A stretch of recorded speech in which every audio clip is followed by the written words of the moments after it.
They handcuffed a 78-year-old Army veteran in broad daylight. What they didn't know was that he was already working with the FBI. Sunday, late afternoon. The kind of hour when the sun starts slipping behind tall pine trees and casts gold across cracked asphalt. Leonard "Lenny" Whitmore had just left Cobb's Hardware on Highway 43, a brown paper bag with a few screws, a fresh quart of oil, and a box of nails resting on the passenger seat of his 2004 Ford Crown Victoria. A car he'd babied for nearly 20 years. He wore his U.S. Army jacket like he always did, zipper halfway up, patches faded, fabric worn down around the elbows. It wasn't for show. It was who he was. Lenny had served in Vietnam. 24 years total in uniform. After retirement, he returned to live in Tuskegee with his wife, until she passed. Now he kept to himself in a little house just outside Reeltown, Alabama. Quiet life, fixed things, cooked simple meals, helped his neighbor's grandson with algebra when he could. As he eased down the 2-lane stretch of County Road 14, an old sheriff's cruiser pulled out of a side road behind him. He noticed it in his rear view, but didn't think much of it. Speed limit was 45. He was going 38. But after about a minute, the cruiser's lights came on. Lenny blinked, slowed, signaled, pulled over into the lot of a nearby gas station. It was small, no name, with 2 pumps and a row of folding chairs where old men sometimes gathered for cigarettes and arguments about football. 3 people sat out front. All turned to watch. Lenny turned off the engine, rolled down the window, and waited. His hands rested on the wheel. 2 deputies approached. Both white. One was stocky with a buzz cut and mirrored sunglasses. The other was taller, younger, with a jaw set like he was chewing invisible gum. Buzzcut leaned in, already suspicious. "You know why we pulled you over?" Lenny replied with measured calm. "No, sir. I don't believe I was speeding." "License and registration," Gum Chewer demanded from the passenger side. Lenny nodded slowly and handed over his wallet and papers. Military-eyed slipped out with them. Gum Chewer snatched it up. "Where'd you get this car?" Buzzcut asked. "It's mine," Lenny said, not raising his voice. "Had it almost 2 decades. I bought it from Johnson Ford up in Opelika." Buzzcut stepped back, looked at the plate, squinted. "You match a description," he muttered. "A description of what?" Lenny asked. "Stolen vehicle. Older black male, driving a brown Ford." Lenny blinked. "That's all it takes now." Buzzcut stiffened. "Step out of the vehicle." "I don't see why." "I said step out." Gum Chewer yanked the door open. Before Lenny could finish unbuckling, hands were on him. He stumbled, and his knees hit the pavement hard. The old army jacket didn't cushion much. One of the gas station chairs scraped across the concrete as a man stood up. Another grabbed a phone. A woman shouted, "What are you all doing? He didn't do anything." "Ma'am, step back," Buzzcut yelled. "I'm filming this," she said. "You hurting that old man?" Handcuffs clicked shut around Lenny's wrists. His breath was steady, but his heart was not. The younger one leaned in, whispered something about teaching respect. Lenny looked up from the ground, eyes sharp. Not afraid, just disappointed. They hoisted him up roughly and shoved him toward the cruiser. Lenny didn't say much after that. He just stared out the window on the ride to the station, watching the trees blur past. His wrists ached.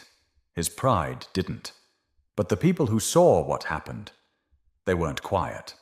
Word was already moving faster than the patrol car. They walked Lenny through the back door of the Tallapoosa County Sheriff's Office, out of sight from the lobby. Not because it was procedure, but because they didn't want anyone asking questions. The younger deputy, his badge read R. Salters, pushed open a steel door and motioned Lenny inside a holding room. "Sit down," he ordered. Lenny didn't resist. He lowered himself onto the bench slowly, feeling the bruise rising in his knee from the pavement earlier. His wrists were still cuffed behind his back. Deputy Salters stood in the corner, arms crossed, chewing on nothing. The older one, Sergeant Wade Crenshaw, placed Lenny's ID and registration on the table. He gave the army jacket a long look, then scoffed. "Where'd you really get this, huh?" Crenshaw asked, flipping the laminated military ID with a finger. "eBay?" Lenny didn't look at him. "That ID is real. You can check the barcode if you like." Crenshaw stepped closer. "I don't care if it's real. You don't talk back." Salters laughed, but it was dry and uneasy. Crenshaw was enjoying this more than he should have. Even his partner seemed unsure how far it would go. "I served 24 years, Lenny said, voice steady. "You don't have to treat me like a damn criminal." Crenshaw leaned in. "Then maybe act like someone who earned that respect." Lenny met his eyes. No fear, just steel. Respect isn't something you handcuff. Before Crenshaw could respond, the door creaked open again. A young deputy with a shaved head and clipboard poked his head in. "Sergeant, we got a call. Some lady posted a video. It's blowing up. Says y'all roughed up a vet." Crenshaw's jaw tensed. "Let me guess. Gas station on 14. "Yes, sir." Crenshaw glanced at Salters. "How many people saw?"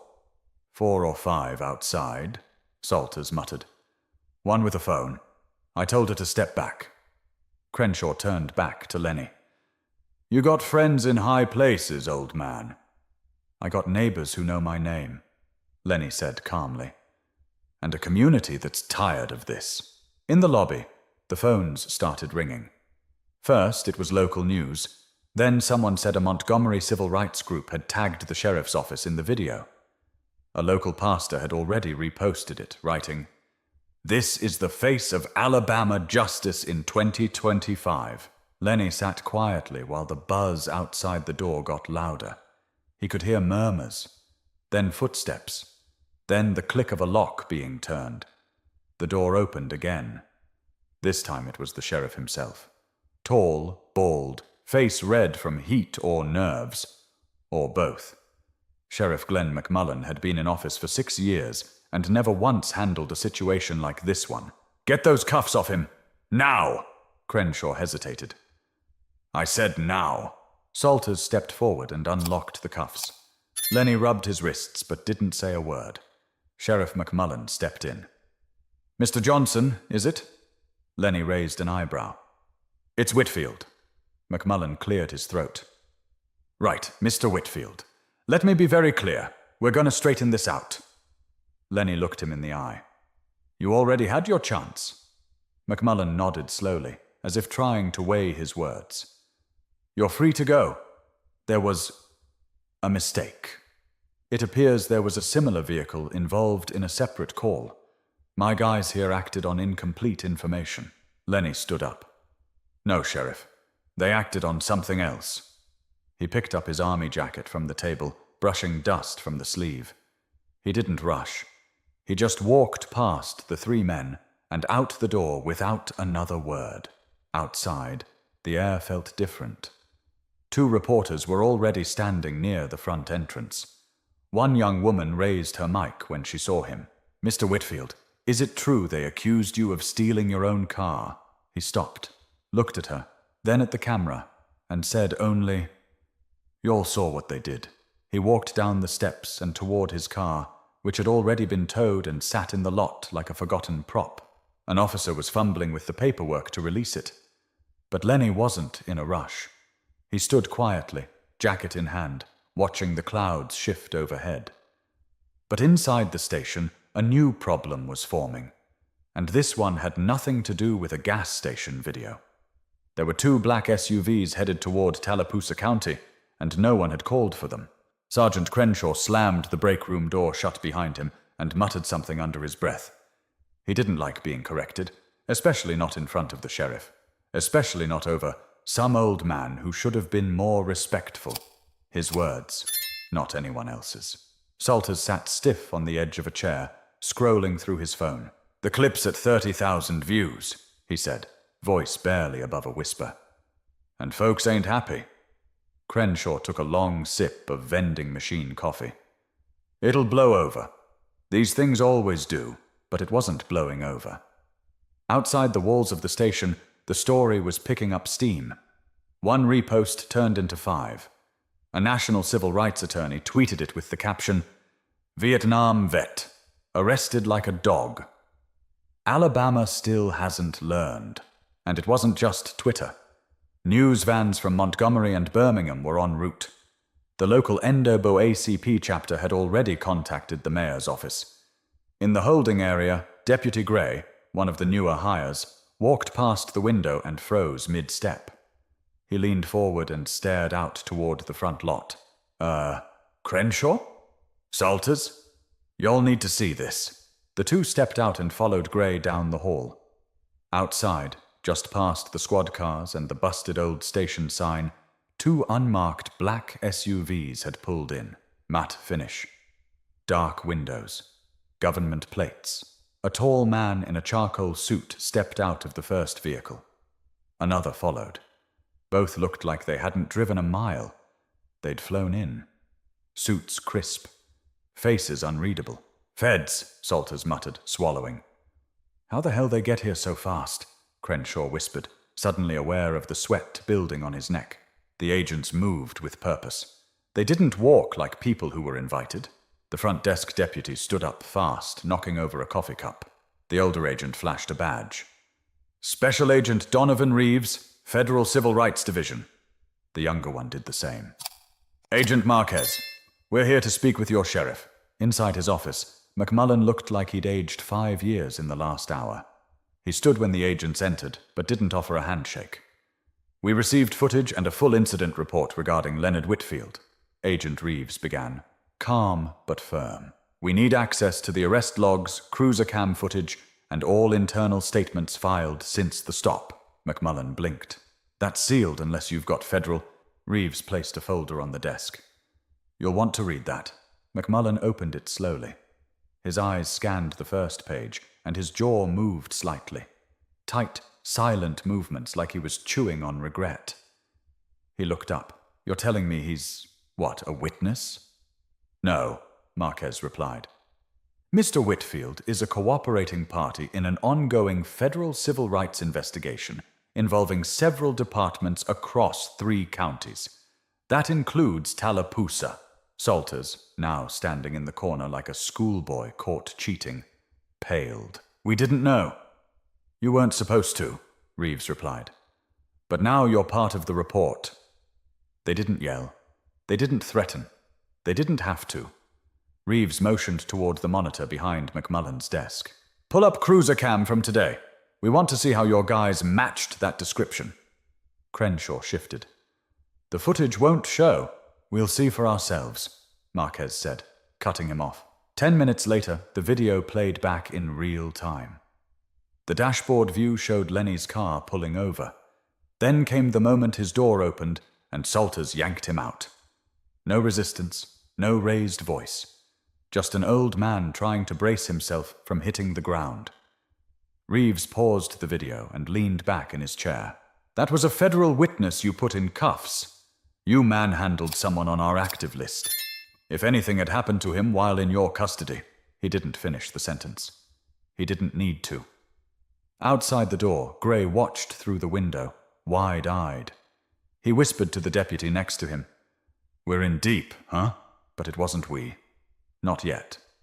Because what happened next would change who got dragged under, and who was left pointing fingers. By the time the agents finished watching the cruiser cam and securing the footage, half the department was in disarray. Some pretended to stay busy at their desks. Others just waited, hoping not to be called in. Crenshaw had retreated to the restroom, running cold water over his face like it could wash off what he'd done. Agent Reeves closed the file folder with a firm snap and handed it to Agent Marquez. Sheriff McMullen stayed seated, not saying much. He wasn't the type to admit fault, but the pressure in that room made denial a luxury he couldn't afford. "You said he was helping you?" the sheriff asked, voice quieter now. "He gave us testimony," Marquez replied, slipping the file into a slim black case. "Details about stops he witnessed in and around Tallapoosa. How often certain people got pulled over. Who did the pulling. He was keeping notes for us. Dates, times, badge numbers." McMullen rubbed his forehead. "Why would you pick him?" Why put an old man in that spot? Reeves answered plainly. Because he volunteered. Because he's tired of this town talking change, but practicing the same old routine. And because he's got the kind of memory a courtroom believes. McMullen said nothing. Marquez stood and looked over toward Crenshaw's empty seat. We're going to need statements from Deputies Crenshaw and Salters. Today, I'll get them, McMullen muttered. But I'll tell you now, they're going to try to spin it. Reeves stepped toward the door. They can say what they want. The camera doesn't lie. Just as the agents prepared to leave, another voice came from the hallway. It was Deputy Gray, knocking gently on the open door. Sir, there's someone out front asking to speak to you. Who? McMullen asked, already dreading the answer. Gray hesitated. Name's Brenda Lattimore. Says she's the one who filmed the arrest. Marquez glanced at Reeves. She's faster than we thought. Reeves nodded. We'll take it from here. Brenda stood in the lobby, clutching her phone like a weapon. She was 45, worked nights at the local hospital, and had never had a reason to walk inside a sheriff's office before. But today wasn't about comfort. It was about conscience. Agent Reeves approached first. Ms. Lattimore, she lifted her chin. You hear about Mr. Whitfield? Yes, ma'am. We saw your footage. We'd like to make a copy and take a brief statement if you're willing. Brenda looked past him, toward the glass where deputies stood, trying not to look like they were listening. He's a good man. I've known him for years. Always waved when he passed. Always helped folks. What they did to him? That's not law enforcement. That's bullying in uniform. We agree, Marquez said. She handed over her phone. It's already online, but I saved the full file. Didn't cut anything. Reeves took it, careful and respectful. You may have just saved someone's life. Brenda looked him in the eye. He saved mine once. Long time ago, when my boy was real sick. Paid for our groceries when I couldn't. I told him I'd pay him back someday. Looks like you did. Outside the station, word continued to spread. A few people had started gathering across the street, holding signs. Nothing organized yet, but it was building. One sign read, Justice for Mr. Whitfield. Back inside, Salters finally sat down with Agent Marquez for his official statement. Hands in his lap, voice low, eyes never quite meeting the agent's. I didn't know who he was, he muttered. Crenshaw said he matched a description. I just followed his lead. Marquez didn't respond right away. Then she asked, Did you think it made sense? What he said about the car? Salters swallowed hard. No, I didn't. But I didn't think I had the right to question it. That's your job, she said. To question what doesn't make sense. Salters sat in silence. Crenshaw, when it was his turn, was less cooperative. He leaned back in his chair, arms crossed. This whole thing's blown out of proportion. We got a tip, we acted. I didn't lay a hand on that man that wasn't procedure. Reeves raised an eyebrow. Procedure says you throw a 78-year-old on the pavement? He resisted. Reeves slid the paused cruiser cam image across the table. Lenny's face, mid-fall, frozen in the frame. He didn't. Crenshaw didn't say another word. But outside, the tension wasn't dying down. It was catching flame. And someone unexpected was about to fan it. That night, the clip from Brenda's phone aired on the evening news. Not just local anymore. CBS picked it up. Then NBC. Then a push alert from the Washington Post called it another disturbing example of excessive force in the Deep South. Lenny hadn't planned to watch it. He didn't like attention. Never had. But his neighbor's teenage son, Deshawn, ran over just after sunset. Mr. Lenny, you're on TV.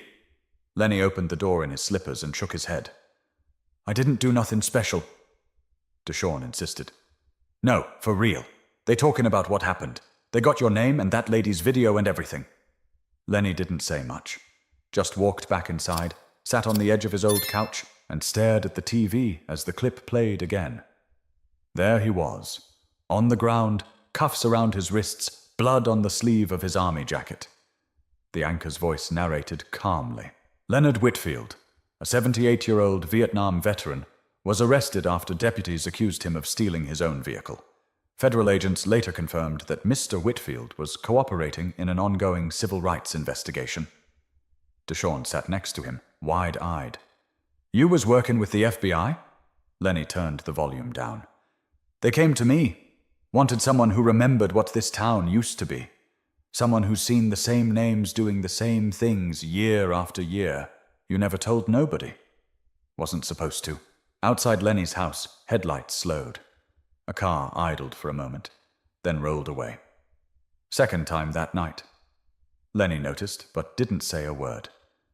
The next morning, Agent Reeves and Agent Marquez returned to the station. Not for interviews this time, but to deliver notice. Crenshaw had been placed on immediate suspension. Salters was under internal review. Sheriff McMullen had agreed, reluctantly, to release a public statement. They read it at noon, just outside the station. Cameras lined the sidewalk. Brenda stood among the crowd. McMullen stepped up to the mic. "There was a failure in judgment, an error in action. Mr. Whitfield did not deserve to be treated the way he was. We're cooperating fully with federal investigators, and steps are being taken to ensure accountability."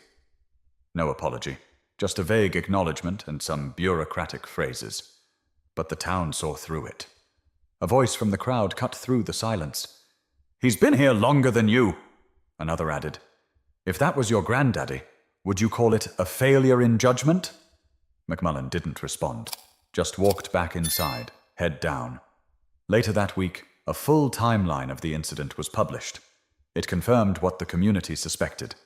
Lenny was never part of any active suspect description. No car matching his had been reported stolen. Crenshaw made the call based on a vague tip that never matched the vehicle, the location, or the driver. What made it worse was the revelation from a source inside the department, a young deputy who came forward anonymously. He told federal investigators that Crenshaw had a long history of pulling over black drivers, especially elderly men. He'd say stuff like, "Old ones don't fight back," the deputy claimed. "Told us not to bother writing full reports. Just say they looked suspicious and move on." The department tried to do damage control, but the damage was done. People weren't just angry. They were done being quiet. Church groups organized a march. Veterans from nearby counties showed up in uniform to support Lenny. Dozens stood outside the sheriff's office, some holding signs, some in silent prayer. An old man even showed up with a folded flag and placed it on the station steps. It wasn't just about Lenny anymore. It was about every name they'd buried, every story no one believed, every bruise that healed in silence. Lenny didn't speak publicly during the protests. He stood near the back, arms folded, jacket on. Brenda stood beside him, camera still in hand. "You all right?" she asked. "I've been worse," he said. "But maybe they won't forget this one so fast." But one final push was coming, one that wouldn't come from the streets or the agents or even the media. It was going to come from Lenny himself. The sheriff's office tried to keep things quiet, but it was too late for that. The internet doesn't have a back button. Once people had seen Lenny thrown to the ground like trash, the conversation had shifted, and it wasn't going back. Within days, national outlets were circling. Podcasts debated the footage. One panel on a morning talk show brought in a retired military colonel who broke down in tears on live TV, saying, "We're watching our elders, our soldiers, our teachers treated like criminals by people who should be protecting them." Lenny's name was now in the mouths of strangers. People he didn't know wrote him letters. Some thanked him for standing tall. Some sent photos of their grandfathers who'd served in Vietnam, Korea, even Iraq. Others just said, "I'm sorry. We saw what they did to you. You didn't deserve that." At the department, the air was thick. Salters stopped coming in altogether. Officially, he was on leave. Unofficially, he was hiding. Word got out that he'd tried to get ahead of the story, told Internal Affairs he didn't agree with how Crenshaw handled the arrest. But the footage said otherwise. He stood there, watched, helped. Crenshaw, meanwhile, lawyered up. He wasn't suspended anymore. He was fired. No ceremony, no send-off. Just a letter and a warning that he might face federal charges. Sheriff McMullen called a press conference to try and get ahead of the storm. It didn't go well. He stood behind the podium, shirt collar stiff, tie too tight. This department is committed to reviewing its practices. We take these matters seriously and will conduct internal audits and retraining sessions moving forward. Someone from the crowd called out, "That ain't an apology!" A second voice added, "You didn't fire him because it was wrong. You fired him because y'all got caught." McMullen looked like he wanted the ground to open up and swallow him whole. Meanwhile, Lenny remained quiet. He didn't want the spotlight, but the pressure was building from all sides. Journalists camped outside his house. Neighbors dropped off food. Local pastors stopped by to offer prayer, solidarity, and quiet thanks. Finally, after a week of silence, Lenny agreed to speak. At his church. Not on TV, not on social media, just in a room with folding chairs, worn hymnals, and people who knew his story before the country ever cared. He stepped to the pulpit in his Sunday jacket, not the army one this time, and adjusted the mic. He didn't need notes, just memory. "I've been pulled over more times than I can count," he said. "They see an old black man behind the wheel of a decent car, and suddenly it's a problem." Heads nodded. "I've been called every name you can think of. I've been searched, questioned, pushed, told to keep quiet. But never in my life have I been thrown on the ground like I was nothing, like I was a threat, like I didn't matter." His voice didn't shake. It didn't rise. It just carried. "I fought for this country, and when I came back, I had to fight again just to be seen as a man. Still am. I didn't ask for this spotlight. But maybe it's time we stop pretending it's just bad apples. Maybe it's the whole tree that needs pruning." The room stayed silent. Nobody clapped. Nobody shouted. They just listened. Lenny closed with one sentence. "If they think I'm too old to stand up, they ain't been watching." The video of his speech, recorded by a young choir member, went viral. Again. And with that, the pressure shifted. Not just to the sheriff's office, but to the State House. A local representative announced plans to introduce a bill requiring mandatory body cams in all departments, no exceptions. A group of veterans demanded public oversight boards for law enforcement. People started asking hard questions. Some tried to spin it, say it was overblown. But when faced with the image of a veteran face down on the pavement, arms wrenched behind his back, their words felt thin. But Lenny had one more thing to say, and this time he wasn't going to let anyone else speak for him. 2 weeks after the incident, Lenny sat across from journalist Tara Mendel in a modest studio in Birmingham. No flashing lights, no elaborate set. Just 2 chairs, a table, and a pitcher of water. Tara didn't want a spectacle. She wanted a conversation. They'd asked Lenny several times before, and each time he'd said no. But now, with pressure mounting and voices growing louder, he figured it was time to speak for himself. Not through a headline, not through agents, not even through Brenda's lens. His own voice, on his terms. Tara hit record. "You okay with just starting?" she asked gently. Lenny gave a small nod. "Go ahead." She leaned in, elbows on the table. "Mr. Whitfield, everyone saw what happened to you. But what I want to know is, what did it feel like in that moment?" He paused, eyes fixed on the table for a moment. "You ever been embarrassed for no reason?" he asked quietly.